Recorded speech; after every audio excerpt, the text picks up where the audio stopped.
Les lumières d'automne nous apportent leurs couleurs si particulières. Se laisser bercer par le chatoiement automnal où les frêles feuilles frissonnent. La gamme de jaune, rouge et vert enchante les rues de Verrières où la nature nous gâte. Chaque jour davantage, nous apprécions ce délicieux cadre de vie, si proche pourtant de la capitale.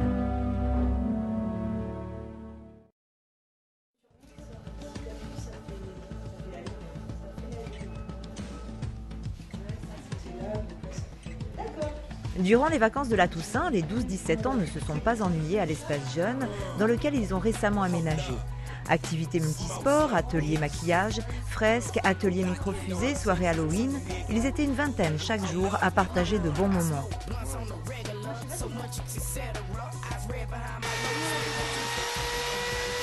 L'atelier fusée a permis à plusieurs jeunes de réaliser des modèles réduits de vaisseaux spatiaux.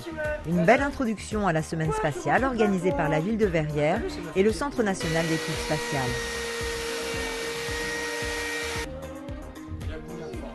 Quant à l'accueil de loisirs et Vert-Buisson, près de 130 enfants étaient présents chaque jour pour participer aux activités que leurs animateurs leur avaient concoctées. Ateliers de magie, pinball, ateliers théâtre, jeux de plein air, grand jeu de table musicale La Fureur, préparation d'Halloween. Des petits aux plus grands, la bonne humeur était au rendez-vous. Et déjà, ils songent aux prochaines vacances.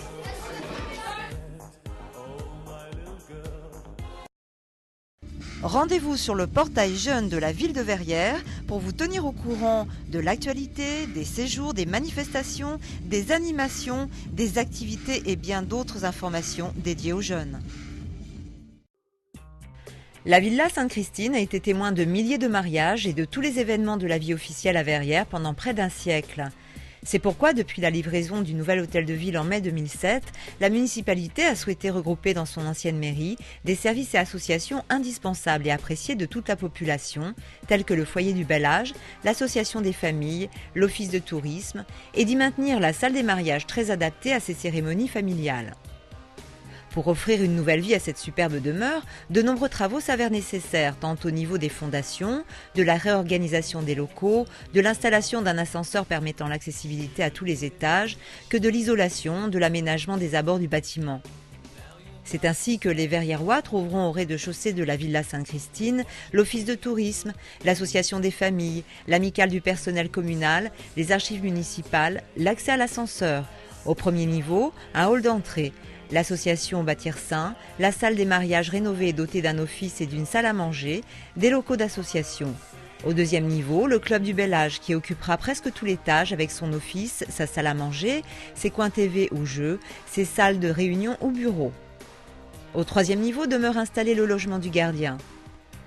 Les toitures seront réaménagées pour accueillir le dispositif d'ascenseur tout en respectant l'architecture sur laquelle veille le service des bâtiments de France.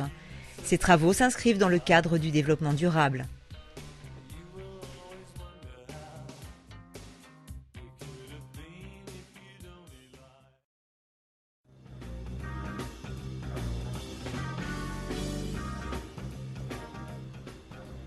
Bonjour à tous.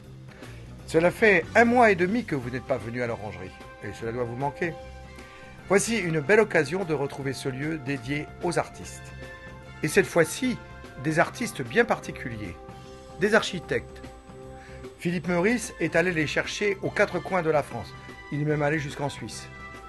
Et nous voilà à la tête d'une importante récolte de superbes maquettes de maisons contemporaines. Des maisons talentueuses qui font tout le pari de la modernité, tant au point de vue du style que de leur qualité environnementale. Parmi les visiteurs, ceux qui auraient l'intention de construire leur maison seront particulièrement intéressés. Et qui sait, peut-être seront-ils tentés par cette aventure de la modernité, comme ces Verriérois qui ont accepté de témoigner en nous prêtant pour ces 10 jours les photos de leur maison.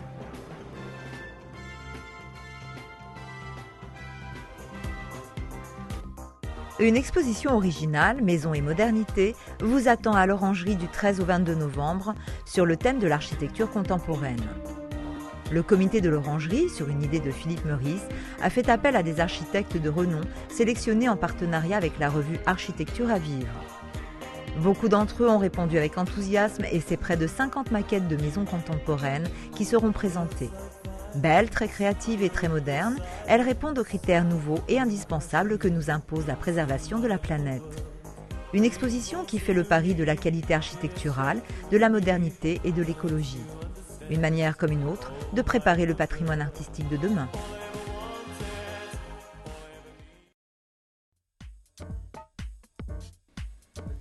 Retrouvez la saison culturelle sur le site internet de la ville de Verrières-le-Buisson. Le guide des sports et des loisirs 2009-2010 est paru. Vous pouvez trouver cette brochure à l'accueil de la mairie. Il sera également téléchargeable sur le site internet de la ville à partir du 1er octobre. Le premier temps fort de la semaine spatiale est la visite du spatiobus du CNES qui fera escale dans la commune du 9 au 14 novembre en s'arrêtant dans les écoles primaires Paul Fort, David Régnier, Honoré d'Estienne-d'Orve et au collège où des ateliers sur le temps scolaire vont être organisés. Pour ceux qui n'auraient pas eu l'occasion d'en profiter, 3 séances de rattrapage sont prévues les mercredis et samedis matin, place Charles de Gaulle, devant l'hôtel de ville, et le samedi après-midi devant le Colombier. Des animateurs spécialisés proposeront des ateliers pour appréhender l'espace par la pratique dans une démarche ludique et pédagogique. Retrouvez le programme de la semaine spatiale sur le site internet de la ville.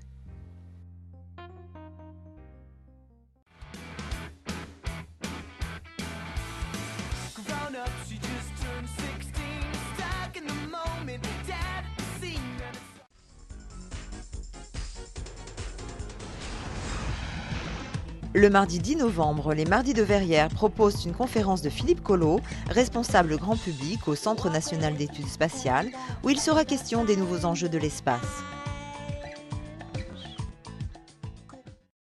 La ville de Verrières et le CNES, Centre national d'études spatiales, vous ont concocté une semaine très spatiale du 6 au 15 novembre avec un grand nombre de manifestations prévues à cette occasion. Tout d'abord, le 6 novembre, le film In the Shadow of the Moon, en version originale, vous est proposé à 21 h au Colombier. La Nuit de l'espace, qui aura lieu les samedis 7 et dimanche 8 novembre, vous propose un programme très dense. Apollo 13 à 21 h, Outland à 23h45 et pour terminer en beauté cette Nuit de l'espace, 2001 Odyssée de l'espace à 1h50. L'Espace Jeune vous accueillera le 7 novembre à 18h30 avec des spécialistes du CNES pour une rencontre conviviale sur le thème spatial. Le 14 novembre au Colombier, démonstration de phénomènes physiques liés à l'espace organisée par l'atelier scientifique et technique des petits physiciens du collège Jean Moulin. Puis soirée débat avec l'invité d'honneur Léopold Erhardt, spationaute européen. Tout au long de la semaine, vous pourrez découvrir des expositions complémentaires sur l'espace dans la salle polyvalente du Colombier ainsi que dans le hall de la mairie.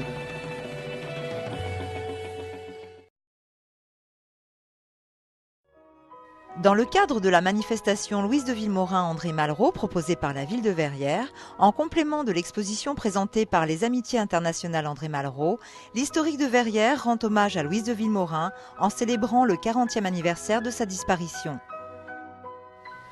L'historique de Verrières commémore en cette année 2009 notre présidente d'honneur, Louise de Villemorin, pour le 40e anniversaire de son décès, à travers son exposition qui aura lieu au Colombier du 25 novembre au 9 décembre et ses publications dans la série des connaissances de Verrières. Le premier ouvrage, Louise de Villemorin, de A à Z, préfacé par Mathieu de Villemorin, et le deuxième, Louise de Villemorin, une femme, une légende, une œuvre. Retrouvez tous les rendez-vous sur le portail culturel du site internet de la ville.